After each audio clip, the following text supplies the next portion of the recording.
It's three Welcome. hacks in one movie with your hosts. It's me, Bentley.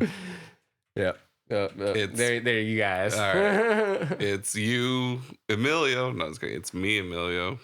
Yep. And then RJ here. Yeah, that's RJ. Yep. And Over there, the young Jamie. I expose these two to another Kubrick movie in a row. I just realized that. Oh yeah, So we did Barry Lyndon right? last Yeah, Barry pick for Lyndon. you. That's yeah, right. The last one was Barry Lyndon, which was probably his longest movie. Yeah. It's 3 hours. And actually, I think the pick right before that was Lolita for you. Was it? No, wait, was it that long ago? No, it must have been another one. I felt like before. Lolita was way too long ago for it to be his last before. But maybe. Barry Lyndon. I'll have to double check, but I'm pretty sure. I know we did a brief hiatus, so maybe. Yeah, I think that yeah. was his pick before. That'd be Yeah. shocking. It might but, have been okay. Holy It shit. makes sense. Kubrick's been one of my favorite directors for a long time. So, Right. and rewatching his movies always reminds me why, for sure. He's Yeah, dude, fucking Kubrick, bro. No, the man's Oh, I'm genius. thinking obviously. Persona. It was Persona. Oh, okay. I was like, I'm pretty sure there was something else. It was another Yeah. black and white movie with one word title. Yeah. But it wasn't 3 hours long. Right. Yeah. Yeah. Yeah. Bentley is a fan of the long movie, of the long film. true. We watched Barry Lyndon last time, which is 3 hours, and then we watched Eyes Wide Shut this time, which is like 240. Yeah. Yeah. No short movies for this guy. Eyes Wide No, Shut. Merry Christmas, by the way, everybody. Oh yeah. This is our Christmas movie, guys. I know we're releasing it sometime, probably not until like February or something, but Right. Yeah. It's gonna be closer to like this is our Valentine's Day. Yeah, this is our Christmas movie of the year, You're 2025. heavily reminded of the Christmasness of this movie by the fact that there's a fucking Christmas tree in the background of like every single scene. Yeah. There's Christmas some lights reason. everywhere. Yeah, there was Was there one in the orgy? A Christmas tree? Yeah. I feel like I didn't see one in the because I was also noticing the Christmas In trees. the orgy, no, there's Yeah. definitely not a Christmas. They weren't even playing Christmas music, bro. They were playing something else. What if he just, when he walked in, the guy on the piano was just playing like Jingle Bell, Silent Night or Silent whatever. Night. It's like walking into a mall in the 90s, you know, where you just hear like Christmas music blasting the entire time. Oh god, that would have been great. That'd be a good edit to do, though. You just add the music on top of that scene. Da, da, da, da, da, da. Yeah, the Nutcracker music or something like that. I don't know. Yeah. But yeah, ooh, that's interesting about the Christmas trees now, because now my conspiracy part of the brain is going. I was trying to, but You good, bro? I was gonna say try to have it go under or something. that's what I was trying to do. But I have to. Oh wait, that'd probably be easier. Yeah, wrapping it around. Yeah, Yeah. Okay. because it's like blocking most of your face there. I don't like my face. That's right. Fuck. I just can't get it to go like fully in front. Little technical difficulties here, folks. Or I guess I can push that more forward. All right, that's probably as bendy as it gonna get. All right. What was I saying? But Yeah, Stanley so- Kubrick's last movie that he ever made. Right. Yep. And then he got murked over it. Apparently, Yeah, he got killed by the the Illuminati. Warner Bros. Like, By the Clintons. Looney Tunes. He got Clinton. Killed him. Bugs Bunny. It's a like, real term, by the way. Yeah. Clinton, Bugs Bunny. They fucking Wile E. Coyote it, bro. But they couldn't drop an anvil on his head, so they just made him have a heart attack. Why the Coyote would have been like pushed off off of something, like fell to his death. That would have been the Wile E. Coyote. Yeah, that's what I mean. Yeah, it's just like they wanted to drop an anvil, but they just couldn't do it without. They're like, well, we got to make it sort of look like a heart attack, so yeah, like we're gonna have to just hit him with a heart attack gun, which is a real gun, by the way. If you know, you know. Yeah, I'm sure the FBI has it. Oh yeah, for sure. I know. I remember I looked into that. I was like, "What the fuck is a heart attack gun?" And it's just something that it's like a dart that has some shell poisoning. It's like some crustacean or whatever that secretes some poison or whatever. Just a gun. And like if you get hit by it, it causes a heart attack basically. Wow. Yeah. Yeah, it wasn't like a ray that just causes. Yeah. Because in my head, when I first heard heart attack gun, that's exactly how I viewed it. It was like literally a death ray. Like it's like weird, like like whatever. Yeah, no, I could see some. Yeah, no, that makes sense. Like some type of like dark shit that injects you with something that like puts your heart out of like rhythm or something. Yeah. Like I don't know, or causes. I think it just like speeds up your heart. Basically, yeah, racing. But yeah, so. Crazy. The thing with the Christmas trees, I also noticed that, and now I gotta, because I swear I didn't notice any Christmas trees in the orgy scene. So now what I'm wondering, because the whole thing is about like what's real, what's fantasy, right? That's the big thing about the movie. So it's like, oh, I wonder if the Christmas tree is kind of a signifier that they're like in the real world, versus like the fantasy world. True.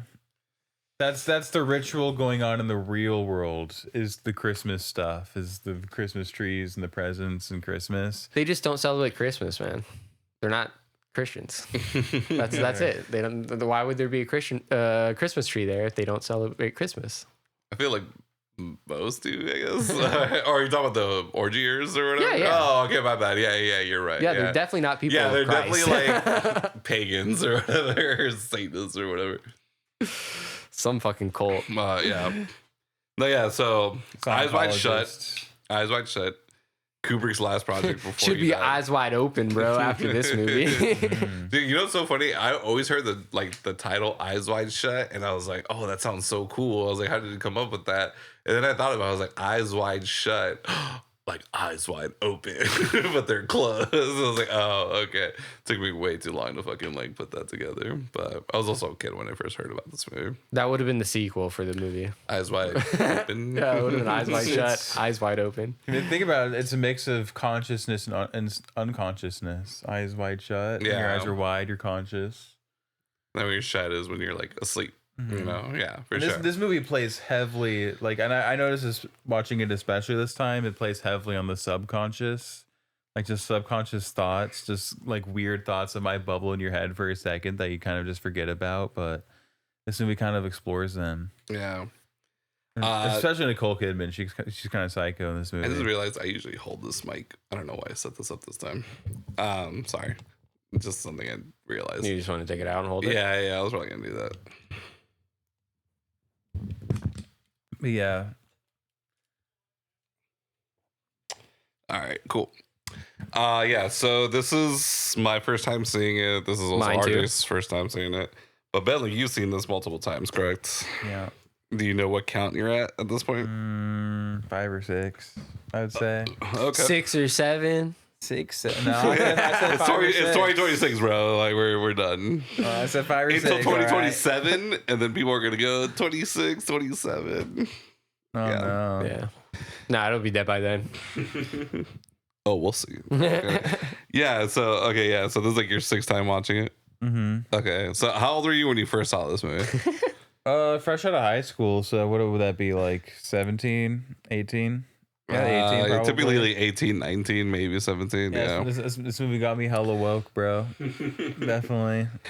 It got you woke, is that what you said? Mm-hmm. Okay. Got me red pilled woke, whatever the word is. It opened I think your you're mixing eyes. up those things. All right. But yeah, like It opened your eyes, is what you're saying. it like right after high school, I got this Kubrick DVD box set that had literally all of his movies in it, starting from Spartacus. So it was missing like The Killing and Paths of Glory and some other ones, but it had pretty much like 80% of his filmography. Okay. That movie was like basically my college education. Instead of like going to college, I just watched Stanley Kubrick movies. And to be honest, pretty good. Yeah. It helped a lot. And this one was the introduction into like Skull and Bones and fucking Illuminati and stuff. Illuminati, yeah. I felt like I knew about the Illuminati basically as soon as I got access to the internet in 6th or 7th grade, like when I had like home internet and shit. Then I started seeing stuff about like the Illuminati and the Freemasons and Skull and Bones and blah blah blah blah. Yeah. Man, I was blind to all that stuff. You're too busy playing Zoo Tycoon, bro, and trying to run the most successful virtual zoo this world has ever seen. I was a roller coaster tycoon kind of guy. Oh, sorry, my bad. Roller Coaster Tycoon. Yeah. Zoo is too silly for me, bro. I'll stick to the roller coasters. Man. So, all right, Bentley. Your pick. So, give us a brief synopsis on Eyes Wide Shut. So Bill Harford, I believe his last name is. He's a doctor in New York. Bill is played by Tom Cruise, by the way. Yes. Yeah, Tom Cruise, the turn of the millennium, with his real life wife, Nicole Kidman, who plays his wife in the movie. So it's like this weird meta thing where they're married in the movie and they're married in real life at the same time, and it's like you gotta wonder how weird that those scenes were to film, especially where they're getting intimate with other people. Yeah. Like there's a lot of that. Yep. And so basically they go to a party like hosted by some rich guy that that Bill is a doctor for, and immediately like their first interactions at this party are just horny as fuck. They like split up kind of, and Nicole Kidman gets paired with this Hungarian like aristocrat. Like he sounds like Spanish to me or something. He sounds like Antonio. I thought he was just British. He said he's Hungarian. Yeah, he's Hungarian. Oh, my bad. He says he's Hungarian, but he sounds Spanish. He sounds like Antonio. I think that was Jeremy Irons. I could be wrong, but I'm pretty sure that was Jeremy Irons. But he's just a suave ass motherfucker that's just like straight out of like a romance novel or whatever, and it gets really like weird and like romantic immediately. Like she's like strongly flirting with him. Yeah, and he's just being very like he immediately like they when he introduces himself, he just drinks her glass and just like, yeah, I know it's your glass, bitch. Did that on purpose. Yeah, their little relationship was weird between Tom and Nicole. Between Bill and Alice. Alice was Alice. Yep. Yeah, their relationship was really weird. Yeah, it seemed very. Bro, I thought they were gonna be one of those couples, and I've only ever like really seen this on TV. I don't know if people actually do this, but what they do is flirt with other people in front of the other person to kind of get like the jealousy and everything like revved up and ready to go. Right. But they still end up with each other that night. Like their intention isn't to actually sleep with another person. It's just to kind of get things going, you know, and just kind of like get things a little hot. I forgot what show I saw that from, but yeah, I thought it was funny. Yeah, man, their relationship is, I don't even know really what to call it. Seems pretty normal to me, to be honest. Besides the fact that Nicole Kidman gets high one night and like explains this one thought that she had of like committing infidelity against her husband with some sailor or something. Yeah, the naval officer. Right. Which honestly, like, I've never been married before, but that might be a pretty like normal thought to have when you're married for like a super long time. Like you might, that thought might cross your mind. Yeah, just have like a quick fantasy or dream about someone else. Yeah, probably. But but it's not said out loud. Yeah, but I was about to say it's probably not normal to say it out loud. Yeah, but she was smoking weed though. Yeah, but the whole catalyst. But hers, it went further from even just admitting that she had this dream or whatever. Because what she said was, you know, she's like, you know, do you remember when we were, I think she said Cape Cod or something, and there was those officers on, or, you know, they were just there for whatever, and he's like, no, and it's just like, well, there was the naval officer. A memory like, burned in her mind. Yeah. He has like no memory of it whatsoever. Right, because she said it was literally just a glance, and she's like, I couldn't stop thinking about it for the rest of the night or the rest of the day or whatever. And she's like, and then me and you made love that night or whatever. And not at one point did he not leave my mind. So she's like saying that she's thinking about him while having sex with her husband. Right. Mm-hmm. And then like, not only that, but then later when she says the next day I was, you know, I thought I didn't see him in the dining area or whatever. And I didn't know if I would have felt relief or if I would have been like not dismayed. I can't think of the word. No, she said that she felt relief when he left, but then she said, no, that was later. Yeah, that was like after that. And She's just, I didn't know if all I felt was sadness and pity or something like that. My love for you was tender and sad. Just fire. Yeah, it's just fireworks. Thought someone was pounding on the door. Oh no. Yeah, because she said like she's like the next day I didn't see him in the dining area and I didn't know if he like I was wondering if he left, would I feel relief or would I feel like disappointed or something like that. And then she said like, and then when I did realize he did leave, I was relieved. And I guess you could take that in one or two ways. There's like, I was relieved that he left because I couldn't act like, or maybe like the only way you can really interpret that is like, I was relieved that he wasn't there because maybe something would have happened if he was there, you know? So she was basically saying like, I would have cheated on you with this guy if he even said hello to me, like if I talked to him, which is definitely not a fucking normal thing to tell your husband or your whatever, your husband or your wife. So it's pretty fucking crazy if you really think about it. It is, but it's a normal thought to have, and the whole and upon watching this, the whole idea, in my opinion, is that she's saying her subconscious thoughts that you would never ever like say, or and it creates turmoil when you really do. Honestly, yeah. Is it subconscious though? That thought that she had with the sailor was a subconscious thought for sure. I don't know, man. Seemed pretty conscious, I guess. Like it's not. It hit something in her deep down in her primal woman brain, bro. Yeah. I don't think so, man. I think it was pretty at the front part of the brain, or at the top part. She was just. You think lust fully is a conscious? You think out lust? You can think out lust. Process and like, let me analyze my lust consciously. It's a subconscious thing.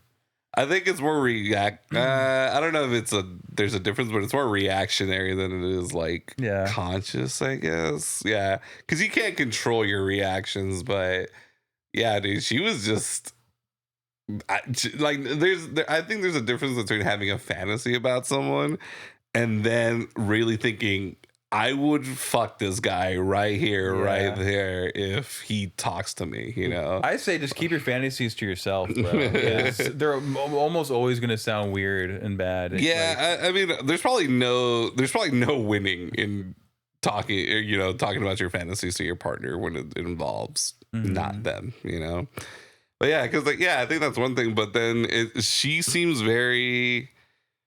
I don't know, like it seemed kind of tumultuous. I think that's the word, where she was upset that he doesn't get jealous, right? Like that was the whole thing.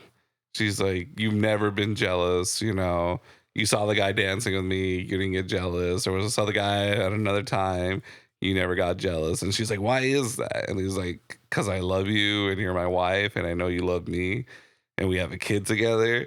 And she's like, is that it? Kind of. And I'm like, bro, what the fuck? And then, so I don't know. Maybe because this is, like you said, it's a very Freudian film and I'm trying to like analyze it psychologically.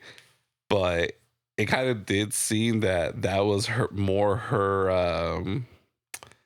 not compensating, but that was her. Yeah, I guess that was like her subconscious, or she's projecting her own security by trying to make him have the same insecurity.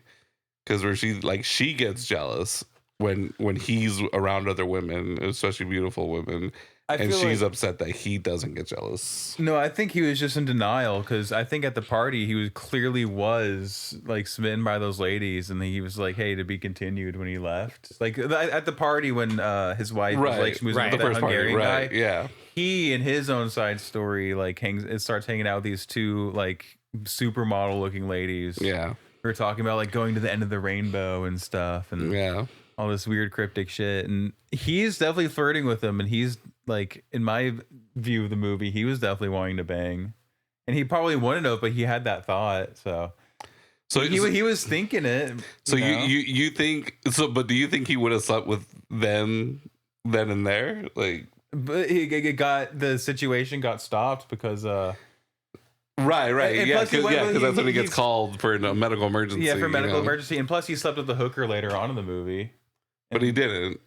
Well, yeah, he almost did. He like went in there and like paid her, like got real close, but then he got the call and he was Right. like, "I'm gonna go." Yeah, so he's that's also the a whole thing. scumbag. Like, and he is acting. I mean, but this whole thing again, not justifying this or anything, but the reason why he then pursues this whole thing is because it starts getting to him that his wife actually has had other feelings for other men while they were married, and she made it very clear that this is like a real thing. Like, this wasn't just a fantasy. Like, she still probably thinks about this guy, you know, and.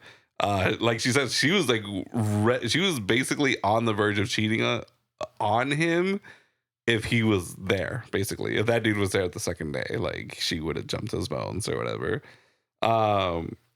So I don't know if he would have banged those two supermodels, especially at the party, because it doesn't seem like that kind of like sloppy. If he was a cheater, I don't think he's that sloppy of a cheater.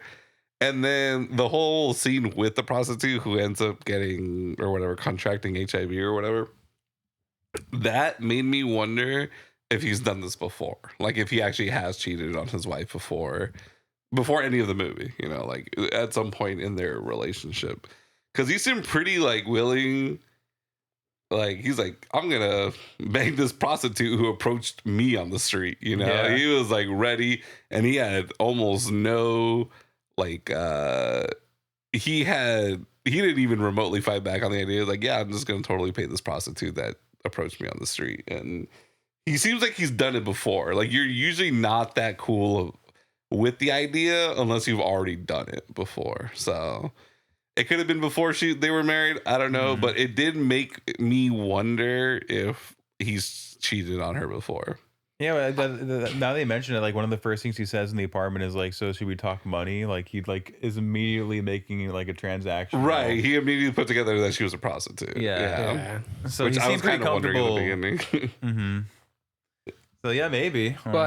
But at the same point, like, it was right after he just got this like weird news that his wife had all these thoughts about this man. So he's probably like he might be thinking irrationally at that point too. Like, and trying to prove his manhood, probably never would have just went out to try to find it, but since it came right directly to him, he was just like, fine, sure, whatever, let's do this. Yeah. Again, I'm not saying that he did cheat on her before, but he was just playing it like way too cool for it to not be his first experience with a prostitute.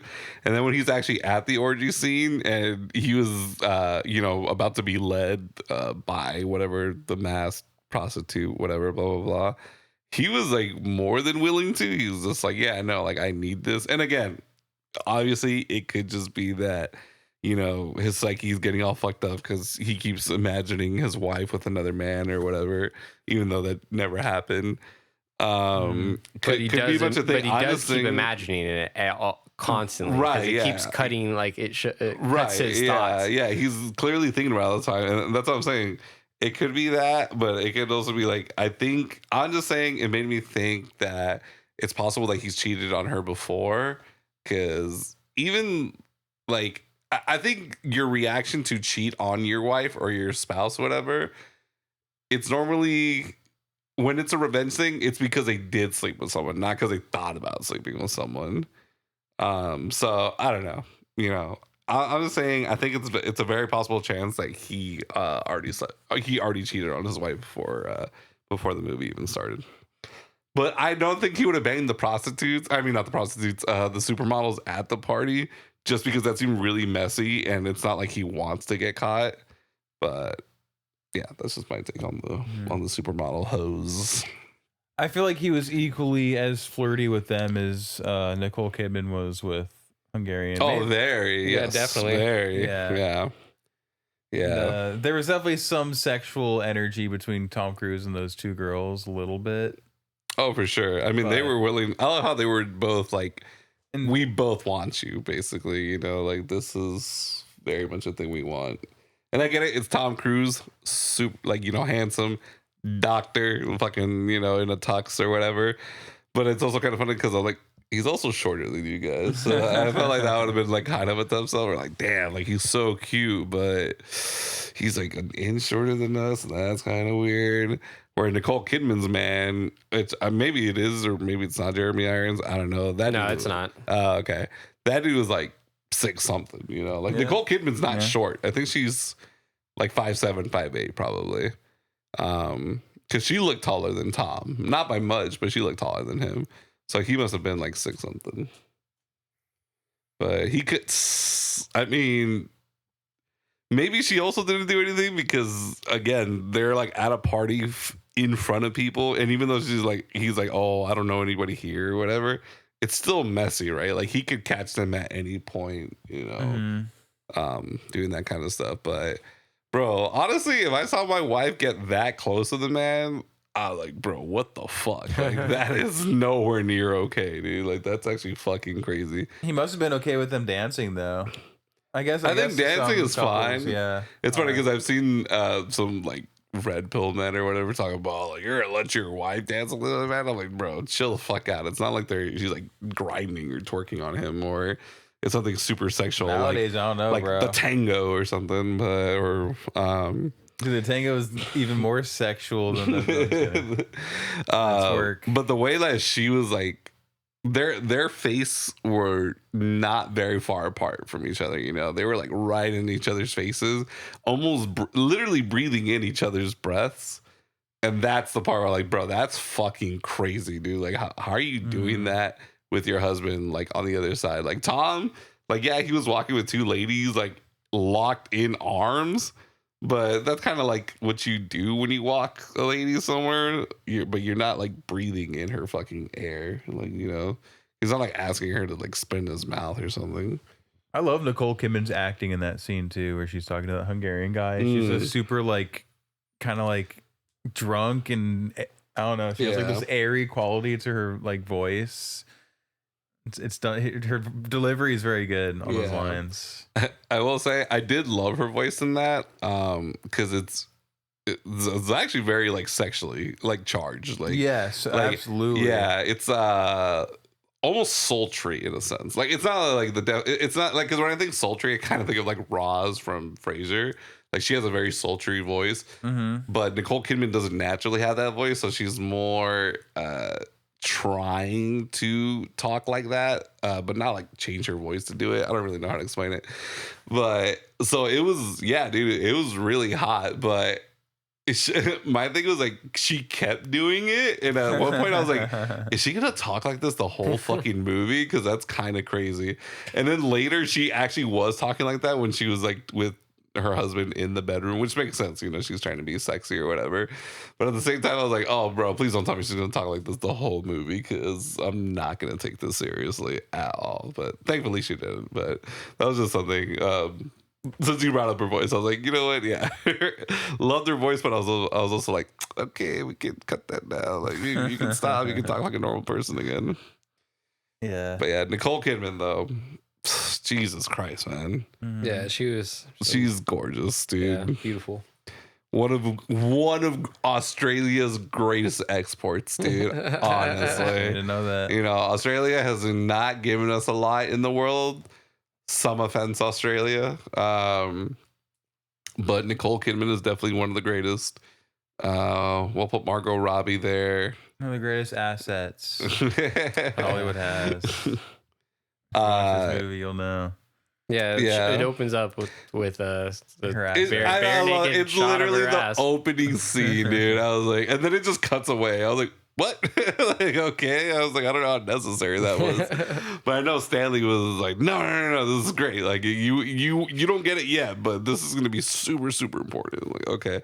And then we get that shot again, I swear, not even that long after that, where it's just like her backside again. You know, she's just like fully nude on her backside. I swear we get that maybe 5 minutes later. And I just thought it was so funny. I was like, damn. I was like, how many times are we gonna get this shot, dude? I mean, I'm not complaining, don't get me wrong, but I was like, I don't know how many times you can like realistically splice this in before someone's like, okay, we got it.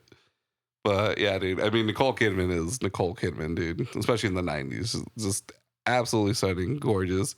And back dimples, bro. Like some of the deepest back dimples I've ever seen, man.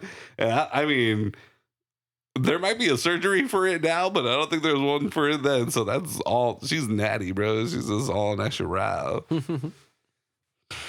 But yeah, you know. Yeah, this movie definitely has its erotic elements to it. It's hot. A little bit. It's a hot movie.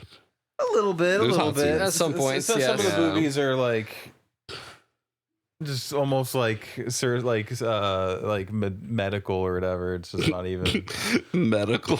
Yeah.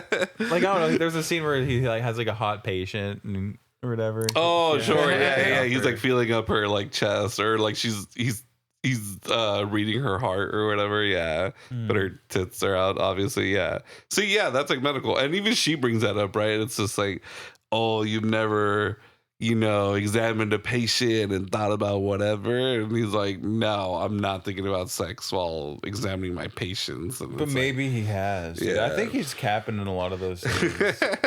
and she's just trying to call him out on it. Yeah. Because he's also like, with me, it's an exception with like him not having sexual thoughts about the girls. But it's like, bro, you definitely were like having some infidelity thoughts with those ladies. I very much think see it. I mean, I could definitely see a lot of doctors. I'm not saying going into the business because of it, but they're definitely like, hey, one big ass perk is, depending on your specialty, is you get to see whatever, some naked chick every once in a while. And those people should have their medical license taken away.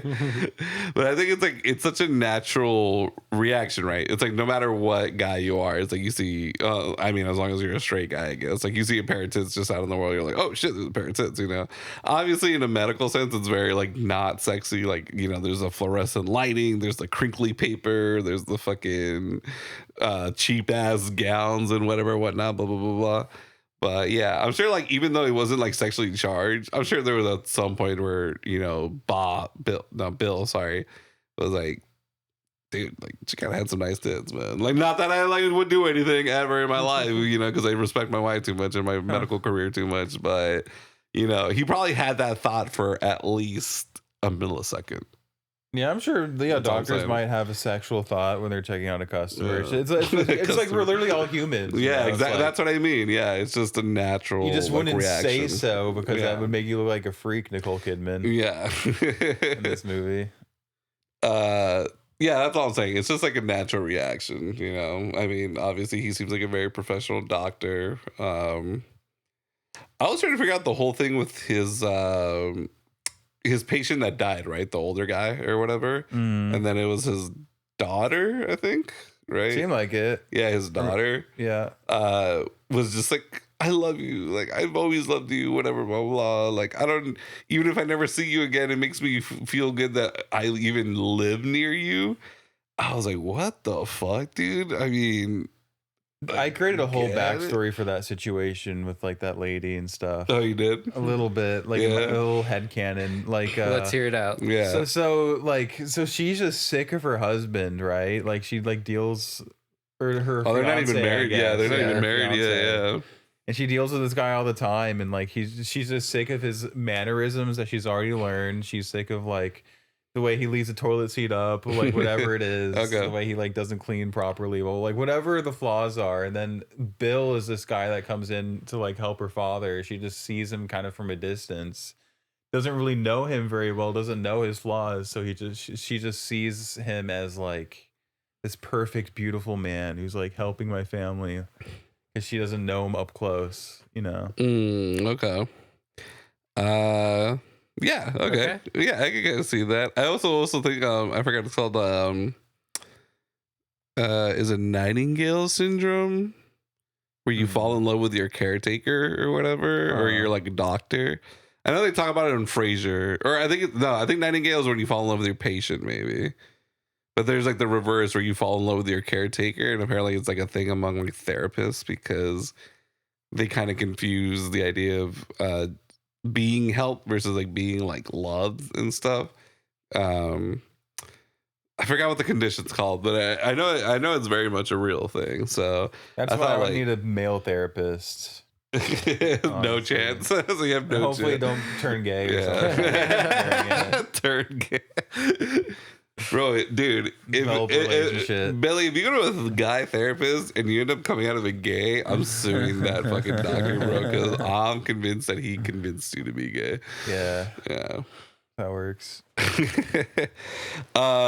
Yeah, so I don't know. I thought like maybe like adding on to that, just that she sees this, you know, super handsome doctor who's constantly taking care of her dad and Fucking Tom Cruise. obviously like a very attractive, you know, thing. And what I thought was kind of funny about their whole situation is the guy that plays her fiance or whatever, I thought it was like a taller, not attractive Tom Cruise. Like not as attractive Tom Cruise, basically. I was like a nerdy guy. Yeah, they kind of had like the same haircut, but he's just like taller. Obviously not like the same like facial structure or anything, but I thought she basically tried to get as close to him as possible. So she's like, she got this guy like, kind of close. It's like, but you know what? Let's give you the same haircut so you can look even more like him. And yeah, so she tried to turn him into Tom, basically. Bill. Mm-hmm. Okay. Bill. Yep. Yeah, I love the portrayal of rich people in New York City in this movie because I feel like I love how their apartments are basically fucking mansions and shit. Like, bro, holy shit, man. Oh yeah, it's so weird. And then There's some expensive interiors in this movie. yeah, like that first party, I thought they were like at like a gallery or you know, some fucking, I don't know, wing of a museum or something. And it's like, nope, this is just my house. Mansion probably. Yeah, there's like a big ass penthouse or some shit. I think it's like a cobblestone or whatever, which always like throws me off because it doesn't look that big from the outside. And then you go inside and you're like, whoa, what the fuck? Yeah. It's very like The Nanny. At this party, there's a musician there named Nick Nightingale. Going back to the Nightingale thing you're saying. Right. And Tom Cruise, old friend from medical school, goes up to him. Like, they shoot the shit. And then they, like, meet up later. And Nick Nightingale tells Tom Cruise about how he, like, goes to these, like, secret parties and plays music for them blindfolded. And, like, it's the craziest shit he's ever seen in his life. And Tom Cruise is like, man, you gotta tell me how to get in there. And gives him the password, Fidelio. Yes. Fidelio.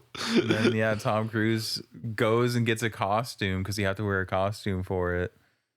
And the scene with the costumer was fucking crazy too, man. Yeah. I love the costume salesman guy who owns the shop. I don't know who he is. Like a Christoph Waltz type of character. Is it the guy from Eurotrip, bro? Is it like a Miami Vice #1 show? I'm sure it is, yeah. Bro, that shit had me cracking up, bro. But yeah, he was great in this role, I thought. Please tell me it's him. Please tell me it's him. Yeah. It is him? Yeah. Tibor, yeah. Hell yeah, dude. Because we just watched Eurotrip the other day because we were showing it to Mario. You've seen it, right? Yeah, maybe. I've definitely showed you Road Trip, but right. I'm not sure Okay. Yeah, yeah. There was this funny where they go to like somewhere and eat. Is it Estonia? No, it's Slovakia. I think. Slovakia? Maybe I thought it was like one of the lesser known ones. It's either Slovakia or exists anymore. Well, it was a 2003 movie. It was either Slovakia or Slovenia. Okay. Bratislava is the capital. Bratislava, that's what I was thinking of. Yeah, okay. Slovakia. Okay, yeah, Slovakia. Yeah, I fucking love that, dude. Miami Vice, #1 show. And then he was driving this fucking wannabe General Lee from the Dukes of Hazzard, and he's great. I love him. He's like, oh, we love America. Yeah, we just got Miami Vice. Yeah, he was the party shop owner and the costume rental owner. Yeah, bro, that scene terrified me, bro, because it's not like he was scary or anything, but the whole thing with his daughter literally just skeeved me the fuck out, man, because I mean, he in the first part when we see it, and you know he catches his daughter or whatever, you see like two like older like Asian businessmen wearing like women's clothing or like in their underwear, and then he catches his daughter like in his underwear. It's like oh, you whore, and it's like, and you perverts, like she's just a girl, like you're going to jail, and he like locks him in there. And she's so unfazed about it. Like, she's not even ashamed or anything. She's like giggling and, and then she whispers something into Bill's ear. And he's like, just go to your room. We're going to talk about this later or whatever. And she's still like giggling the whole way. And I'm like, bro, what the fuck? I was like, you don't just become an underage prostitute. Like, I don't know. I was like, there's something really fucking weird going on here. And then obviously it gets so much worse the second day when he comes back and the two Asian businessmen are still there. They're like, well, Mr. Meacham, something like that. I remember. I was like, it was good doing business with you. And then the girl comes out again with like under underwear and he's like, we ended up working things out, it's some just business transaction. Yeah, some business happens. transaction. And then he even offers her like, well, for the good doctor, if you ever need anything that doesn't involve costuming, like, let me know. And I was like, oh, fucking A, dude. Like, ugh. I was like, okay. Like, the one thing this movie didn't have, and they're like, boom, child prostitute. Like, it's there now. Mm-hmm. Jesus. She kind of reminded me of Jodie Foster a little bit. I don't know, maybe I'm imagining that, but she kind of reminded me of Jodie Foster. I did not see that at all. And then not like specifically in Taxi Driver, because she's like a lot older than her than in Taxi Driver, but her face kind of reminded me like Jodie Foster-ish, just like older, not exactly in Taxi Driver. But then the child prostitute part is what made me think about her in Taxi Driver. What the fuck could they have been doing? Like dressed in drag with like I don't even know what they'd be doing, man. Yeah, and they're eating like Chinese takeout too. Yeah. Eating Chinese takeout in drag. I felt like they were really just partying, basically. Like you always have to party with them. Like, it's never just like a hookup. Like, it's always like it's a date. Like, it's a whole thing, It's obviously a lot weirder when it's with two guys, but yeah. Yeah, like I didn't see I wasn't paying attention to the table too much after I saw the Chinese takeout, but there's probably like a pile of blow somewhere on the table that I just didn't see, or like I would not be surprised. Or like some needles somewhere. It's like, oh yeah, they're shooting up or smoking opium, whatever. I love how in every movie and TV show, not so much anymore, but anything before the 2000s, it's always Asian businessmen that are like the most perverted. Like, they always have like the weirdest desires and like fetishes and stuff. I feel like that's how it's always portrayed in movies. Like, Japan has the fucking panty vending machines, bro. So that's gone now, but they did have that for a very, very long time. Right, so they asked for it with that shit. Yeah, that whole thing with like octopus and girls, that's like ancient Japanese shit, bro. That's like centuries ago. That was like early erotica for them. Like, that's a famous erotic Japanese like folk tale or something like that. Yeah, they used to write haikus about it. Haikus. 575, dude. But yeah, man, I don't know. Yeah, we don't really see that anymore, but that was very much a thing. Everywhere, no, that's 6. Doesn't count. But yeah, fucking costumer. Gross. Yeah, it's pretty nasty. Because at first you think he's kind of like cool for stopping the Chinese businessmen and calling the cops and whatever. Maybe he just has like a crazy thought daughter that he can't control, but turns out he's like actually just a scumbag. Yeah.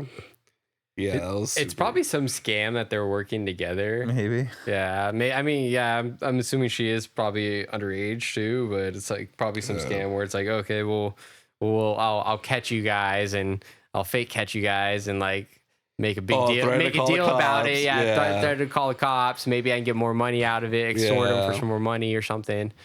That's true. Could have been something like that too. See, yeah, you know what? Yeah, that's actually a really good point. And I can actually really see that if it wasn't for more the next day where they're like, all right, like, because they're still there, bro. Like, this is how many hours after that, And they seem pretty happy with how they left, and she's still in her underwear. And I was like, oh no, I think he's like just full out like pimping out his daughter, which is, yeah. And obviously, I want to know so badly what she whispered in Bill's ear. I get the impression something about the rainbow, dude. Like, I'll see you at the end of the rainbow or something. And then walks away. That's like what I heard in my mind canon. Yeah. She might have like let him in, or like, I obviously keep thinking it's just something like She said Fidelio. yeah, right, yeah. That or she was just like, well, hey, like I won't charge you as much or something like that. But it always seems like the good-looking people, the good-looking clients, they don't pay as much. And I think we kind of saw that with the prostitute where she's like, because she told them like, oh, don't worry, I don't keep track of the time or something like that.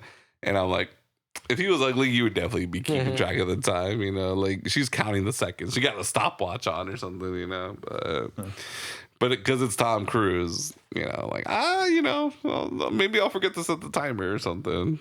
But yeah, just an observation I made. Sorry. Yeah, so then Tom Cruise goes to the fucking party, the Illuminati party. He takes a taxi there.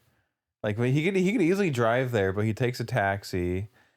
Immediately, the people at the front gate see him in this fucking taxi, and he gets in there, all mask and robe and everything. And this, like, backwards, like, Gregorian chant music is playing in this mansion. This really fancy mansion. And he gets into, like, the main hall. He gets let in, and there's this, like, crazy ass Illuminati ritual happening, which is like the most famous scene of the movie. Like, if you haven't even seen the movie, you've probably seen clips of this scene, which you guys probably have, right, before seeing the movie. No, surprisingly not. No. Of that ritual? Yeah, I've seen it. Yeah, like on TikTok or something, maybe. Yeah. I've seen the heavily censored version, obviously, at some point, and then like before they like completely disrobed, I've seen that, and then when they did disrobe, I've seen. Yeah, like gifs and clips from that shit too. And it's like this like almost ancient looking like Babylonian fucking like ritual with like all these naked ladies and who get up and go meet with the people in the masks. Everybody's in a mask, by the way. And like these crazy expensive looking masks. And yeah, they go meet to fornicate with each of the masked people. And one of them picks Tom Cruise. And she says that she knows that he's there like as a phony, as a big fat phony. I was wondering how, like, I understand because later they explain why he kind of stuck out or whatever, but I was wondering how that girl immediately spotted that he doesn't belong there and that he's somebody else. Because she went, obviously, like, I guess it's a thing where they choose who to go sleep with or whatever. Which I kind of also thought was a little funny because I'm like, damn, not only do you have to get invited to this party, you still have to get like picked to fuck like afterwards. Like, damn. Well, they choose the mask or something. What mask they like the most? Yeah, I don't know. Yeah. And yeah, she like immediately goes to him and tells him like, oh, you don't belong here, or whatever. So it seems like she spotted him right away. Bro, he's wearing like a $25 mask. Like, I'm sure they're able to like I did think the mask was a giveaway. Like a fake bedazzled mask versus like actual like jewels and shit. Yeah. But it was funny because later it is revealed that what really gave him away is like you showed up in a cab, everyone else shows up in limousines, or whatever, and also that there's a fucking ticket in your coat for your fucking costume, and I was like, ooh, I was like, yep, I was like, sloppy Tom, sloppy. Mm-hmm. But obviously he didn't know what he was getting into, so yeah, it was actually the second password code word thing that finalized it. Yeah, because they asked him for what was the second password? The password to get into the house, and like once they know that he's there, bring him in and ask him for the second password. I forgot what was, because I couldn't hear it. What was the thing that he said? Because he's like Fidelio, and it's like, right, that's the password to something.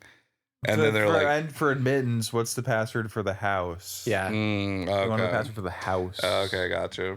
And it's funny because as soon as that happened, I was immediately thinking, watch. The answer is that there is no password. Like, it's going to be something like that, or whatever. Or you just say Fidelio again or something. And then later when it's revealed, like, there was no second password. I was like, I knew it. Like, I caught that shit, bro. I would have survived. Do you really believe that guy, though? What if the house password is so important and secretive that he had to like say there is no second password. Don't even think about that, bro. Yeah. Like what it's like that's the most important password. So like, well, I mean, really throw him off the track. He said that it doesn't even exist. Yeah, I see a lot of TV and movies, and there's you can never dismiss a trick question. That like it's the possibility of a trick question. So you can, I felt like his whole like, oh, I forgot thing. And I'm like, bro, you really think anyone here is gonna forget the password to the orgy? Like, no, absolutely not. But I mean, I get why he did it, but I'm just saying, I remember thinking like, I was like, I bet you there isn't a second password, and I was right. I mean, boom, end of movie. I'm just kidding. Yeah, but I love that this prostitute with a heart of gold, tried to save his life, and it did save his life, I guess. They say prostitute, but now that Epstein's a thing, man, you could say just traffic. Maybe these people are trafficking victims too. Yeah, or something. Well, they They're said like older. when the newspaper or when the news article came, pageant. yeah, it says like X whatever, yeah, like X beauty whatever, yeah, found dead in an apartment or whatever. And that part, I was like, yeah, obviously, like, I do think they killed her, but because what was her thing? She said, like, I will give myself to whatever, like, some name. I don't even, like, and they said, like, oh, you've never, it was like, oh, do you realize what you're saying? Like, this is something you always denied, and now you're ready, for him or whatever. And, like, yeah, so I was thinking, like, bro, she's either going to get, like, the world's largest train ran on her, or they're about to fucking murder her. I was like, it's either or. Like, I don't really think there's like anything in between. Probably both. Yeah. Yeah. But she like really gave up her life for this guy. I get it. Like, he's sweet. And then she thought like, no, like, you don't belong here. Like, you're actually a very sweet man. And you just kind of, this is a very like weak moment in your life. But damn, dude, like she gave up her life for his, and she doesn't even really know him. And so she's like, he didn't even save her life in the beginning of the movie because he didn't do nothing. He just like checked her pulse, talked to her, and whatever, blah blah. And then eventually came to, and that's it. He didn't even do nothing. That's it. Hey, a lot of doctors don't do nothing. Right? So. Fair. But yeah, that orgy scene was. I just love because again, I already knew the orgy scene was coming, but I kept thinking about like if I was in the theaters when this movie came out. And there's like no hints at an orgy scene whatsoever. Oh, we forgot to watch this trailer before this. I would just be like, yo, what the fuck? Like, how did we go from this dude just like walking around New York City to ending up at a orgy in like upstate New York? Surrounded by masks and like weird like pagan like rituals and ceremonies. It's weird ass fucking music. Yeah. That I'll be listening to. I'm like, right home. I also love how the piano guy was not only like was he playing the music, like setting the tone to the orgy and everything, but he was also scoring the fucking confrontation, like when they finally confronted Bill. Right. He was scoring that whole fucking thing, dude. And the fact that he knew it was Bill that it was happening to, like, and he kept playing it perfectly on, like he wasn't even fazed by it at all. I was like, damn, this dude's a really good pianist, bro. Yeah, the actor that played the Nick, he created Big League Chew. Really? What? Yeah, the gum. Yeah. He created it. He created the gum. Or he founded the company that what created the it. fuck?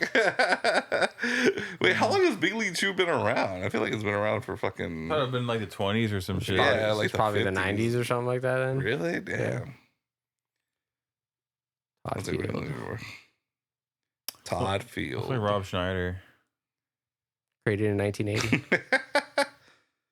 So Stanley Kubrick is just a huge Big League Chew guy. He's just like, bro, I need this guy in my movie, man. I need this guy. But okay, sure. An American filmmaker and actor. He's known for directing In the Bedroom, Little Children. Oh, and he kept directing after that too. Yeah. Okay, we're nominated for a combined 14 Academy Awards. Holy shit. Also created the concept for bubblegum brand Big League Chew. Yep. Interesting. Well, good for him. That's quite a resume on his part. Nick Nightingale. Nick Nightingale, yeah. That's a great fucking name. That is a fucking great name. That's a great pianist name, too. Yeah. Like a jazz pianist. Yeah. Absolutely. Yeah. I doubt that's in the original book. Nick Nightingale. That's too good. Yeah. It's like what's that thing? RJ from American Dad, like the Nighthawks or whatever. The Nighthawks. Yeah, it's called the Nighthawks, right? Or what was the show called? Nighthawks. It was called Nighthawks, Yeah. right? Oh, okay, yeah. That sounds like a name that would belong on that show, Nick Nightingale. Yeah, man. I don't really know what to say about the movie, basically. Basically, yeah. And then the second half is Tom Cruise getting followed, essentially, like trying to figure out what the fuck just happened, like hiding it from his wife. And his wife still being crazy every time he like tries to talk to her. Like and there's second like crazy dramatic emotional scene together. He walks in after the party and she's like laughing asleep. And then he wakes her up, and then she like is terrified upon waking up laughing and says that she had a nightmare, and explains that like she had a crazy nightmare where he left and like had an orgy with a bunch of people, and probably explaining way too many things. Well, wasn't it that she had an orgy? Yeah, that she had an orgy. Right, yeah. And then he left, she had an orgy with a bunch of people. Right, okay. And she started like laughing in his face. And yeah, it kind of sucks for him, honestly. Like, whenever I have a crazy dream like that, if I have a really nuts dream that I have to tell somebody, and like, this is so nuts, I have to explain it to somebody, and there's a detail there that's too embarrassing, I'll just skip that detail, bro. I'll just not say it. Yeah. But Nicole Kidman, she holds no bars, bro. She just says everything. Yeah, she shares too much information, honestly. Mm-hmm. It's very much whatever characters features, I guess. Yeah, dude, I don't know why I feel like there's this conspiracy somewhere online that Nicole Kidman not only knew about the orgies, but she was actually there, and she just ran. And it's like she's been going to these things, but she just runs back. Before, like at this one, she like as soon as she saw him, she went home because she's, But yeah, I feel like there's something there, bro. Like there's probably some YouTube conspiracy guy who's like, no, she's just leaving her child unattended. I mean, whatever. They got neighbors and probably like help and was her stuff. name Rita or something? Yeah, they probably have some help, Yeah, dude, it's the scene where he comes back. Might be going a little too far. When he comes back and he sees like the mask on the bed, I thought it was a really cool way to show that these people can easily reach you, because I mean they're the ones who did that. Like they're the ones who put the mask on the bed. So I was like, oh shit! Like I was like, that was so cool. And then the way like obviously he just like breaks down and starts crying, and I was like, fuck, dude, yeah. I actually was so mad at him for trying to like continue his like little investigation about what's going on. And I'm like, bro, I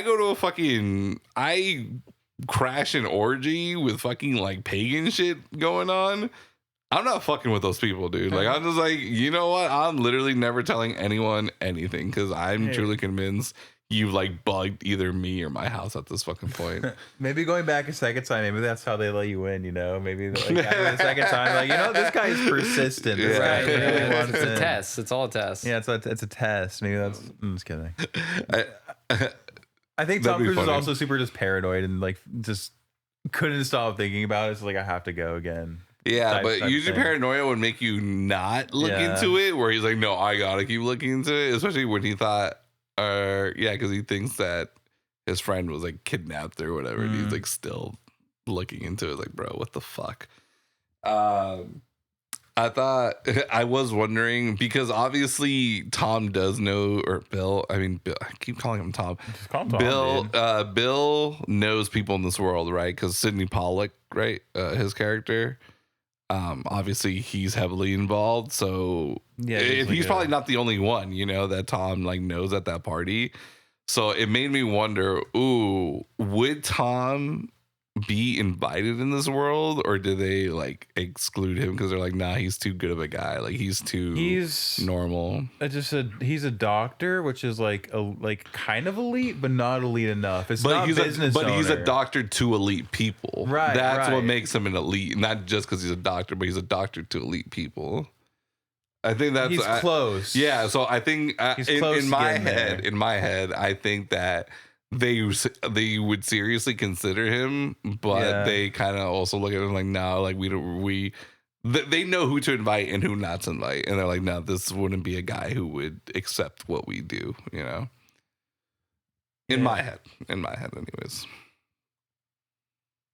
He also solves most of his issues with bills. Money. Bill uses bills to like get a lot of things done. Bro, how much was he carrying around at a single time? You know, dude, he had to back then. Was that before? I know before like debit cards and credit cards were very much like a normal thing. Yeah, but bro, he's walking around New York with like a G in his fucking pocket, and that was like, I don't know, well, late '90s New York. I guess that wasn't like the worst for crime or anything, but yeah, it seemed like not.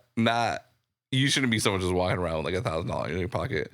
But I get it, like he lives in like Central Park West. He's just not like that in bad of an area. But I'm like, yeah, bro, like damn, he's just giving the prostitute who he didn't sleep with $150.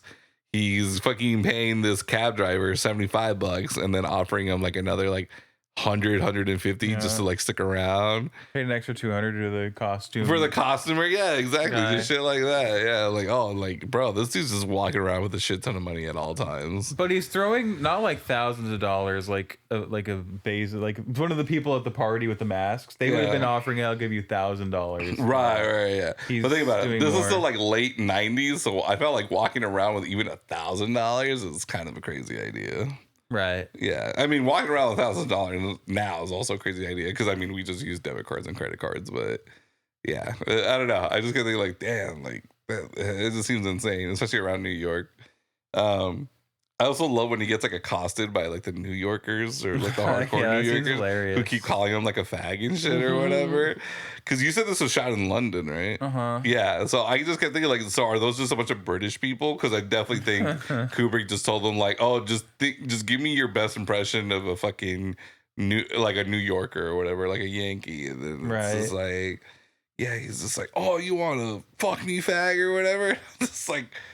Yeah, I mean, that sounds about right, honestly. Like, that definitely sounds like a thing that they would just randomly say and accost you with, yeah. That scene in the movie definitely strikes me as a very dreamlike scene, because, like, that's not something that would actually ever happen to you in real life. Like, a bunch of, a group of guys just like, hey, faggot, fucking pushing you into a car. Like, that's something that you would imagine in the back of your mind, your subconscious. There's the word. That's an idea you have in your subconscious, like, while passing a ragtag group of kids.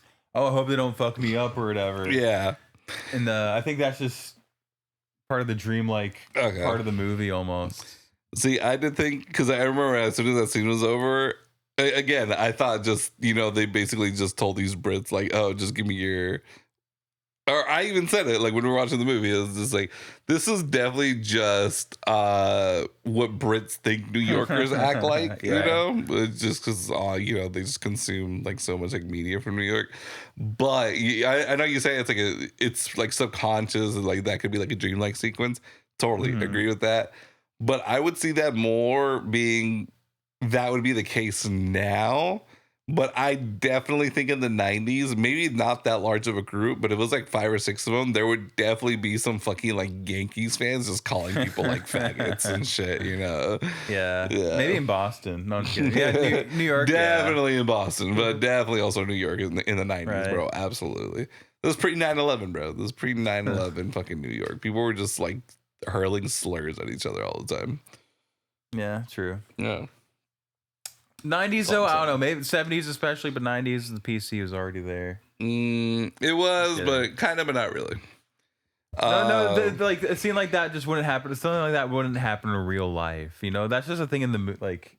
You don't think that would have really happened in the 90s in New York? 10 like drunk guys just like raiding, and like all of them are like.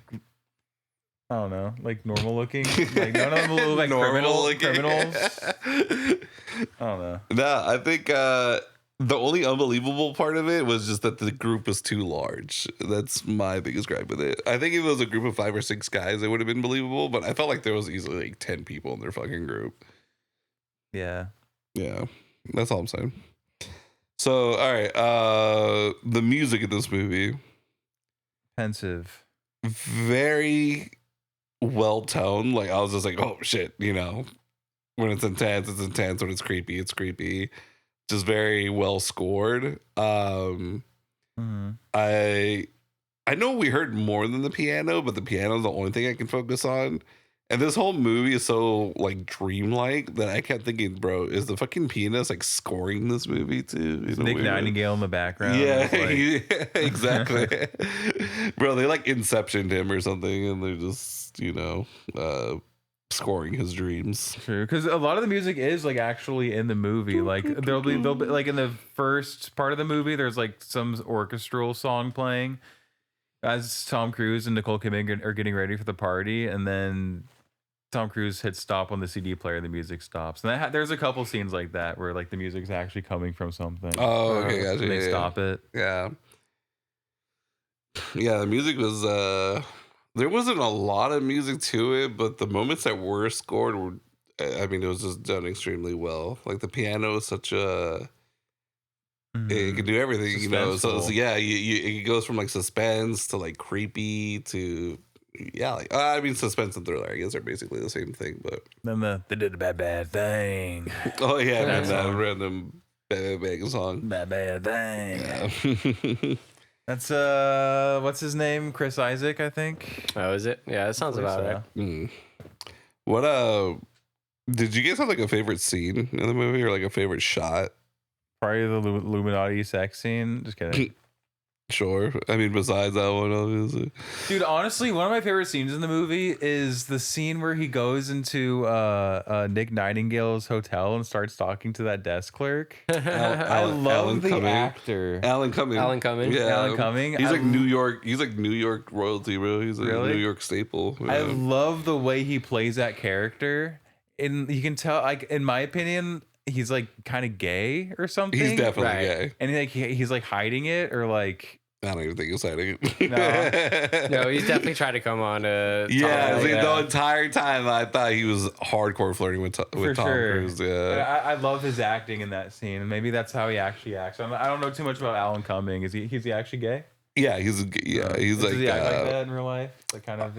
Yeah, he's not like super like flamboyant or anything, but he's pretty. I think one of his big things was like he was one of the first people to be like openly gay and an actor, and kind of like cemented him and a lot of stuff like that. But I adore his acting in this scene. I don't know what it is about it. It's it was animated and like he steals the scene. For some reason. There. And what's great about it, it's a scene unlike anything else in the movie because we don't have anything. We don't have a person with like that much personality or like. Even though he wasn't loud, you can tell he kind of has like a very like vibrant personality, and we just don't really see that in the rest of the movie. Like he has so much more personality than like anybody else, and I thought we really saw it. And I think that's what also really really made that scene stick out. Mm-hmm. And he probably got fucked up once the Illuminati people found out that he was talking to Bill. Dude, once Bill left, he probably got fucked up. Bro, I was literally waiting for like a scene that they just reveal that everyone that he talked to that night is fucking dead. Like obviously we had the girl at the orgy who saved his life. But it's like, boom, costumer fucking killed or fucking then arrested for like child prostitution or whatever. Because they're either going to kill you or send you to jail. One of the two. The Alan Cummings character, I thought he was going to get murked or beat the fuck out of. And then, but I'm sure I'm missing somebody else right now. But yeah, just shit like that. I mean, I could see the Alan Cummings character because that was when he was investigating the people that he was that got him hooked up to the party. He was investigating Nick Nightingale. But I don't. There's no connection with the party shop owner or the rental owner. Right. So but that wouldn't make any sense for them to go. No, I think maybe that's the diner lady. What? The diner lady. Oh, because she knew the diner lady who like knew Nick Nightingale and told him where he lived. Yeah, I can see that. Yeah. Yeah, but they might have had a relationship too. I kind of got that watching that. Oh, what, her and like Nick? They had a sexual relationship, maybe. Like, why would she know where he lives? Too? Yeah, I definitely think there is something else. Probably more. Right. Yeah, more to that. I'm just saying, like, I could see, or maybe because also the prostitute he tries to sleep with, whatever, she just happens to get a diagnosis that day that she has HIV or whatever. in reality, they could have just like made her like skip town and it's like, you know, make up an excuse or whatever. Right. Because the point is like, it doesn't have to make sense. They're just showing that we can get to anyone and everyone. It literally doesn't matter who, like how small of a person, like it could literally be someone you met that night. Because and then obviously later they show that they could get to his family just as easy. But yeah, I was really waiting for something that was, you know, like, yep, everyone you talk to that night, their life is fucking over because you wouldn't shut your whore mouth and keep asking stupid fucking questions. Yeah, not too much. His wife and his daughter get off scot-free pretty much. Unless allegedly. you believe the alternate ending. Yeah, or, you right. know, yeah. Where she gets Bentley, kidnapped. tell us about the alternate I don't know. ending. I've heard it, dude. I didn't quite see it. Every time I watch it, I'm looking for it. I don't quite see it, but apparently, when they're like in the toy store with their daughter, and you can see the Connects in the background. Shout out Connects. Mm-hmm. Oh, yeah. Like I know I saw that, dude. I've always wanted that toy as a kid, dude. I'm so mad I never got one. There's they have their daughter with them, and then right in their last scene, she's like walking away, and like with these two men. And but it just kind of looks like a coincidence. Like it just looks like these two guys are just there, and then she's just walking in their direction. But who knows? What he really meant? Let's get the Ouija board out. Yeah, And figure it out. I mean, because their whole thing was like, you know, obviously don't tell anyone, which includes his wife, and he immediately told her when he got home. Yeah. And that was funny because I was like, bro, check that mask real quick because it's probably bugged that mask. No, it's kidding. But I also I'm like, bro, if they got to our apartment, I would totally believe that they fucking bugged the apartment or something. What if he just left it there? Just forgot it. And he just forgot that he left it for some reason. Forgot the mask there. That's kind of I've thought that. But yeah, they probably left it that. Like they probably broke in and did that. Well, because the thing was, because he probably just left the mask at the party, right? Like when they told him to take it off or whatever. Yeah, I don't know. I don't even know how he got home. Forget. Yeah, I mean, I'm sure whatever. It's kind of the same, like maybe like a cab or whatever. But because I remember he obviously had the costume in the bag, and he puts it, you know, lock and key in his office or whatever. And then he tries to return the costume, like, oh, but your mask is missing. And he's like, oh, right. Yeah, I must have lost it or something. So then I was thinking, like, I mean, if he actually still had it in the bag, that means they like broke in that night, like hid the mask just to like make it like for it to pop up the next day, basically on the bed, which is even fucking crazier.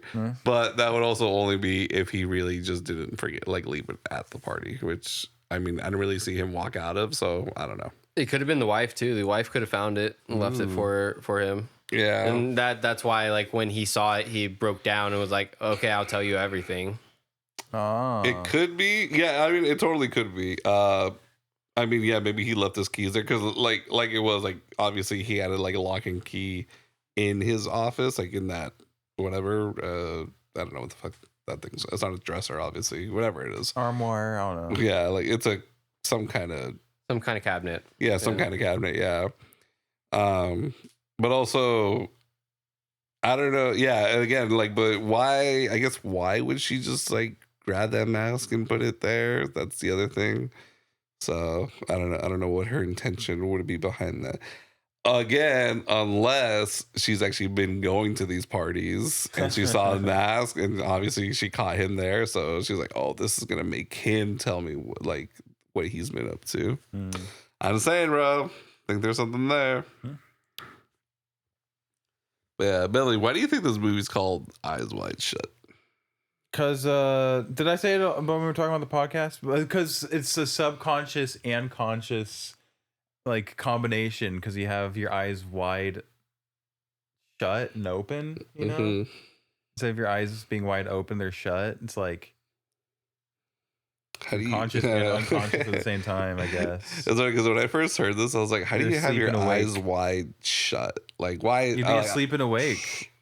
Right, yeah, I know, yeah. Obviously, as a kid, I didn't like think about it deeply because it was like eyes wide open, and we've all heard of before, right? Like, it was like hold your eyes open as large as possible. But I was like, how do you do that shut? You know, it's like, do you just like close them super tight, but I mean that wouldn't make any sense.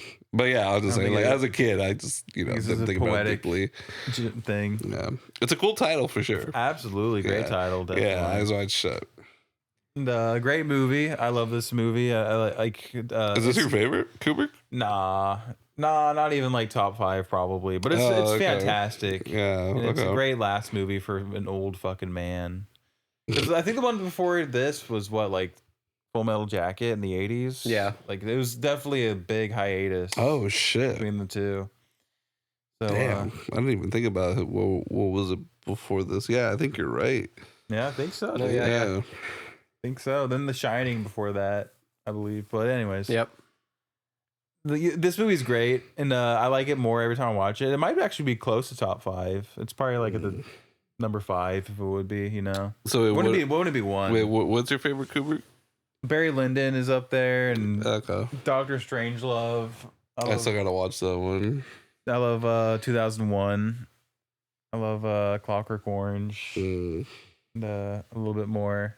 I don't know, like the earlier ones. Okay. The Killing I liked a little bit more than Eyes Wide Shut, but still like a fucking like 4 out of 5 type movie, Oh shit. According to Letterboxd. Yeah, it's I don't know. I don't want to say it's like a super wild movie, but it is pretty wild. Once obviously, like when you not even really think about it, but I mean, obviously there's like wild elements to it, and then when you really start like putting it all together, you're like, oh fuck yeah, man! It's because again, towards the end, you really start thinking like, what the fuck is real and what's not real, You take out the orgy scene in this movie, and it's not a weird movie at all. Like that's really what makes it weird. The orgy scene. Yeah. Because if it wasn't for the orgy scene, it's just bro, it's almost like After Hours. It's like this dude who just goes on the weirdest adventure, just like walking around New York or like trying to get home or whatever. And he just like runs into the most like weirdest array of fucking characters, but also like what seems like classic New York characters. But yeah, obviously like like not even just the orgy, just the fact that it's very like ritualistic orgy, whatever. And now with the Epstein and stuff, it adds so much new context to it, in my opinion. Yeah, like kind of like legitimizes that scene and makes it less weird. In my opinion, I don't know. No, yeah, I definitely see the connection there. Yeah, I see this thing on TikTok a lot, where like obviously like a lot of people like just film their TikToks like from their home, and sometimes it's just like super funny or random or whatever. And there's always someone like, if it's really really random and weird, someone always comments, like just really goes to show you like you never know what's going on in someone's house, especially like you ever walk around a neighborhood or whatever, you're like, damn, I wonder what these people are like. Like so, like statistically, someone in this neighborhood is doing something really fucking weird or something like fucked up, And then so you walk around New York. Obviously, like their fucking mansion is in like upstate New York, but it does change from place to place. So you're walking around. Someone's hosting an orgy somewhere. Is it a fucking? Is it a pagan orgy? I mean, maybe, probably not. I don't know. Is it an underground Jewish tunnel orgy? Yeah, exactly. But yeah, just this movie's classic. You just never know what's going on in someone's house, dude. Yeah. What about you, dude? What do you think about Eyes Wide Shut? I really liked it. I liked it more than it might be a top 3 Kubrick movie for me. Okay. I'd still go with Dr. Strangelove as my favorite, but Lolita was really good too, and then I don't know. It's either Shining or this would probably be my third one. Okay. But no, I really liked it. I loved the whole like secret society thing about it, like the weird, I don't know, just like Illuminati secret society that he's trying to uncover. It reminded me a lot of that movie Under the Silver Lake. Remember he's Andrew Garfield's like this is A24 before A24, dude. Right? Yeah, that's honestly Under the Silver Lake is just like an A24 version of this movie. Yeah. Yeah, and then an REM soundtrack. Yeah, but no, I liked it. I thought their relationship was really weird. The Tom and Nicole, the whole like they seem kind of like a picture perfect couple from the outside, yeah. But But yeah, deep down they're a little bit more troubled and hide it pretty well, I guess. But yeah, no, I liked it. It was I like their dynamic, and I like just this weirdness of the secret society and all the and the whole orgy scene was pretty fucking just weird. It's pretty awesome, dude. I'm locked in when that scene comes on. Yeah, bro. honestly, we saw Nicole Kidman. She looked nice, and then we saw some nice tits at the orgy. I was pretty set on my eroticism. My thing, I always think about this with every time they have to cast a movie with either a bunch of nudity or at least some kind of significant nudity. I'm wondering if the director is there with the casting director and like, I have this picture in my head about what these naked women look like, and they all have like perfect tits. Like there's no weird like long nipples, there's no fucking like big ass areolas or whatever, blah blah blah. Like they gotta be like perfect ratio, like nip to like breast and breast. Like, and I don't know, I know that's part of the casting director's job, but I'm sure Kubrick, he's known as being a very like hands-on like dictator in this fucking filmmaking. So I'm sure he auditioned like every single one of them. And then he's also like, because I don't know if I'm sure Nicole Kidman did do nudity before this movie. I could be wrong about that. But I wonder if he was just like, sorry, like, Nick, but I got to see you naked because there's going to be a few scenes and, it'll be really distracting if you got like one, sand dollar versus the penny. So let's just make sure everything checks out. All right. But I can't imagine what it's like to like film this kind of movie with your wife for 450 days or whatever the fuck it was. This movie won a Guinness Book of World Record for the longest film shoot of all time. That's fucking crazy, dude. Over a year is insane. Yeah. That's like unheard of. I think Boyhood might have beat that, but that's also because they did it 10 years later. Yeah. So it wasn't like they filmed for... that's not a continuous shot, though. Yeah. A continuous film shoot. Mm-hmm. Yeah, exactly. Cruise couldn't do any other movie besides this one. Pretty nuts. Cruise has, that dude probably had like a blockbuster like every other year at this point too, or like around this time. So, and Nicole, obviously, she was already like established as like a renowned actress at this point. I don't know if she already had a nom under this before this, but yeah. Nicole Kidman, God bless you. You're amazing. Your back dimples is usually one of your best features. I don't know why, but her glasses that she was wearing in this movie pissed me off. I was like, I don't know why. There was just something that it made her like less attractive. You know how we always talk about that thing where it's just like anytime they want to make a hot chick ugly, they just give her like glasses and frizzy hair or whatever. I was just like, just change those glasses. I don't know why. That shit was just pissing me off. The type of glasses that remind you of a teacher that you hated. Yeah, it's not even like sexy librarian glasses. It's just like weird old mom glasses, and I don't know. It's just kind of, or like glasses that I feel like don't even help her with her vision. They're just kind of like more for show. But yeah, I don't know why. I just kept thinking about that. I was like, God, dude, these glasses are so fucking stupid. Like, who is this costumer? This is garbage. But yeah, just this random observation, a personal observation of mine. I also still think that the one prostitute who sacrificed herself to save Tom Cruise's life, it still doesn't seem like the same person at the morgue. Like, I get it, like she's cold, like it's a cold dead body, so she's like a lot paler and stuff. But the girl at the orgy, like I thought she had dark, like I remember her having like darker features, including again, she did full frontal, so it's like I saw like a pretty dark bush. And then when they're at the morgue, that shit looked bright red, bro. Like red. Like classic fire crotch. Maybe it was lighting or something. I don't know. I mean, I don't think lighting would really do that. Like, you don't go black to red because it's like bad lighting. I don't know, man. It just didn't seem like the same person. But like, I understand like it's supposed to be because, whatever. I guess it would make more sense for her to sacrifice herself. But Yeah, I don't know, man. She's just the girl in the morgue just did not seem like the girl at the orgy. Like she seemed different.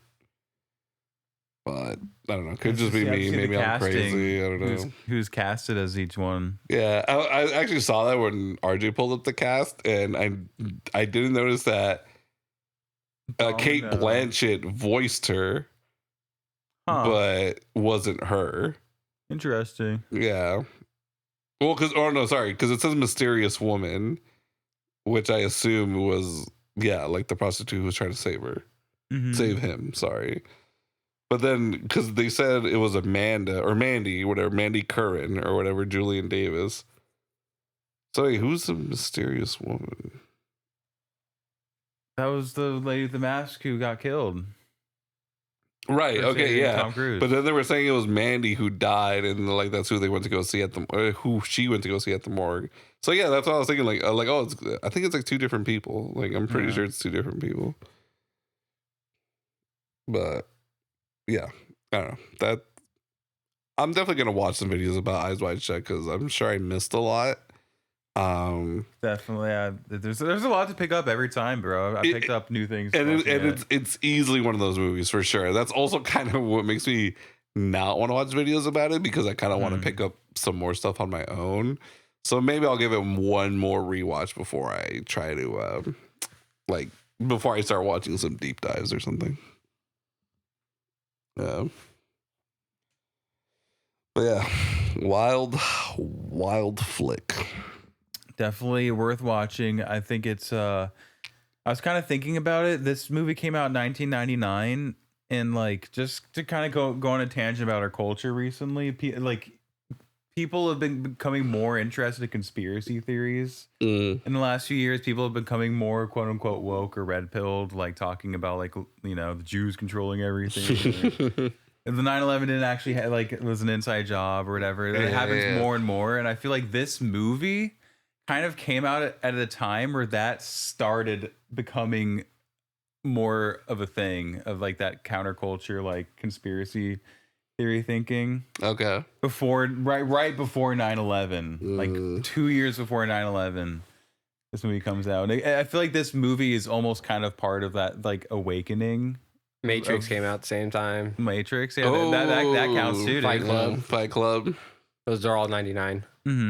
But I feel like that was a good year. Like as cringe as it sounds, this movie is kind of plays a part of like plays a part of an awakening in our culture. Which I thought about watching it this time. Okay.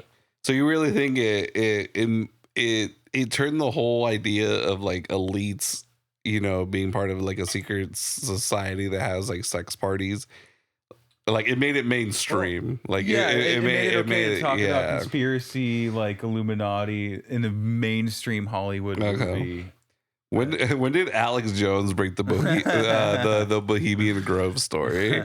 Because I felt like that. Yeah, I think that was in the 90s, actually. I think that was in the 90s. Yeah. Yeah, early 90s, because there was a whole thing about how he also predicted 9/11. But he was also mostly syndicated in Texas, right? Or was he nationwide? I think he was nationwide at that point. Yeah. I want to say, but I mean, I could be wrong. I didn't track his career then. I was not born yet or just born. But yeah, I remember that was like a huge thing was when he broke the Bohemian Grove story. That really made people talk a lot about conspiracies and secret society. When I know when I saw it on YouTube, I thought it was crazy, but yeah, I don't know when it happened. How crazy if it was popular when it happened or not. Yeah, probably. So I don't even remember like when he broke the story or whatever. So I don't know. Yeah, that was just a weird little thought I had watching this movie. So just the timing lines up pretty well with right before 9/11. And then fun little bonus thing, Bentley, what did you think about the Eyes Wide Shut episode of Party Down? They could have done better budgets with the masks. The masks are like Mardi Gras, like Party City. Yeah, masks. Very much so. Yes, which I guess is probably pretty common for an orgy. That's pretty Yeah, fun. I don't think they're all gonna get like custom made masks from some local artist or whatever, some New York artist. I was expecting someone to wear like a Clockwork Orange costume and be like, "Hey, I'm here for the Stanley Kubrick party." Wasn't that part of the bit? No. No, it was just a Eyes Wide Shut party. That would be funny though. It's like it's like the scene from Neighbors when they're doing their Robert De Niro party. Yeah. And then there's a guy who's like, "Oh, I'm Sam Jackson from Jackie Brown, I think," or something like that. He's like, "Hoo-ah," or whatever. He's like, that's not even the right movie or the right fucking character. But yeah, that would be funny if someone like from like was Jack from The Shining or fucking the one of the whatever's Alex's or whatever from Clockwork. But yeah, I love the whole joke about it's just like you said it was an Eyes Wide Shut party. It's like right, and it's like and there was an orgy in it. And it's like okay, but where does it say orgy on the invitation? It's like, you know what? I'm not gonna keep arguing about what should be and what shouldn't be on the invitation. But yeah, I love that episode. That's just fucking great. And yeah, I don't think we mentioned the last scene of the movie with Sidney Pollack, like with the cool red pool table, which has to be symbolic of something, you know? You don't think pool tables are just red? Yeah, maybe. I don't know. Well, just like playing a game, he's I don't know. But the stage is set. Yeah. But yeah, he's just explaining to Bill everything that happened and saying like, yeah, just stop questioning things. You're in over your head. Like, if you knew the names of the people of the party, you wouldn't sleep very well at night, which is basically a threat. If you ask me. That scene was really intense, man. I really like Sidney Pollack in that scene because he was very intense. Like, yeah, it was intense. He was very threatening. I don't want to say frightening, but yeah, man, you can tell like, oh, this dude's like a scary motherfucker, like when he wants to be, and like trying to seem casual, but you can tell he like wants to kill fucking Bill. Yeah. Like playing with the balls on the pool table. Yeah, he was so mad because he's like everything was going well, and then you just have to fucking, you know, classic like butt your nose where it doesn't belong, and you know, complicate things. And you know, it's weird. Like, I don't know if it's just because he's such a great actor, but because obviously, you know, or more likely it is that they killed the girl, Mandy or whatever, which I get, right? But their explanation actually made a lot of sense because obviously we saw in the beginning of the movie, she almost already OD'd on a speedball. Yeah. So it is also plausible. Like, it is actually kind of plausible that, you know, whatever they did at the fucking orgy or whatever, like she's so fucked up from it that she went home and did another speedball and just like OD'd from it, you know. They probably shot her up with the speedball or whatever, it could be that too. Yeah, absolutely. Yeah. I would think. But I was just saying it's not that far fetched that because obviously she's already recreationally doing this, and it's probably because she does shit like this. You know, she's a prostitute. She goes to these orgies or whatever. So it's not that far fetched that she either accidentally or just like actually OD'd, like because she fucking hates her life, you know. Yeah, it's possible. Actually, it's true. Yeah. So I just thought that was like a really cool thing where I'm like, bro, like none of like that's like not far fetched. Like they could have also really just beat the shit out of Nightingale and told him like, like don't ever fucking think about coming back to New York. Like just like be thankful that we're even letting you fucking leave. Just saying, it's all plausible. Like it's not too far fetched. What I love about Kubrick is he lets you kind of decide for yourself. Like he doesn't spell things out. Yeah. Kind of lets you figure things out and form your own thing. That's always a great thing about like a good director and a great director is like one like, you know, just doesn't spell it out for you. Like it lets you draw. You have to come up with the conclusions. Like sometimes obviously it's open ended, but sometimes it's just like, I'm gonna give you the breadcrumbs, or here are the dots. Go ahead and connect them. You know, I'm just not gonna connect them for you. And yeah, Kubrick is amazing for that.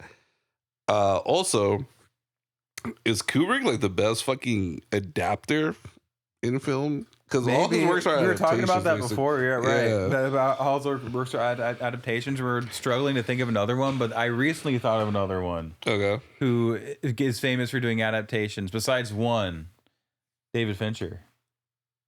Okay. I think The Game is an original. But everything he's ever done is an adaptation, including like Mank, which is an adaptation that his dad wrote. Right. Like, Yeah. Oh, right. Citizen Gone Kane. Girl, Zodiac. Obviously, like Fight not like Club. Alien, like not Alien 3, obviously, or No, okay, there you go. yeah. Panic Room. I'm not That's sure. one. I doubt it.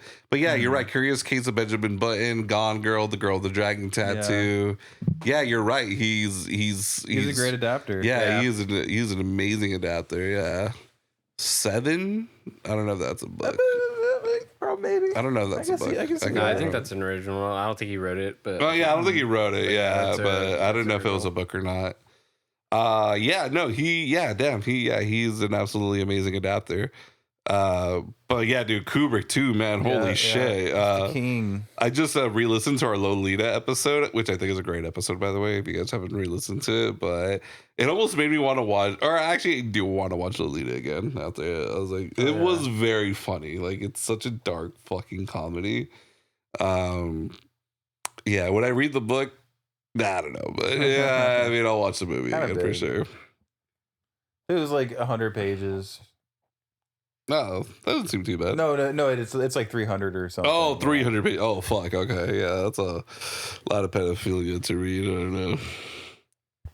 Yeah, I'm reading that right now. It's pretty good, but I'll save that for 3 hacks in a book podcast. I gotta learn how to read again, and we're gonna start a book club. Can you imagine the Lolita podcast for the book, dude? I mean, bro, the movie was hard enough. Bro, I would voluntarily give up all our viewers like information to the FBI, bro. Let's start following the fucking Lolita podcast. Kind of concerning that that's our most viewed video, to be honest, too. Dude, when you mentioned that today and you're like, bro, like the Lolita episode's popping off, I had a second of like, oh, cool. And then like literally a millisecond after that, I was like, oh no. Yeah, I was like, why? No. Who are you people? Fucking Lolita, dude. But yeah, I don't know if anyone has anything else to say about this. That's all my thoughts. I love this movie. Like, I love Kubrick so much that even though this isn't in my top 5, this is still an amazing, fantastic, like 9 out of 10 type of movie. So that's how good he is. Yeah. I'd say Lolita and Clockwork Orange and 2001. There's other ones I would pick before. Yeah, this. I still gotta watch Doctor Strangelove because I feel like I'm really gonna love that one. Mm-hmm. And I gotta rewatch The Shining because it's been a really long time since I've seen it. But I will say, I thought this movie was amazing. Honestly, I thought visually it was really like just fun to watch. It's beautiful. Like I could watch this shit like on mute and it would be like an experience on its own. But yeah, it was shot like just obviously fucking beautifully, and then the lighting is beautiful. There was some like really weird moments, obviously, which I always kind of like in a movie. It can get really intense. I thought like great performances like overall.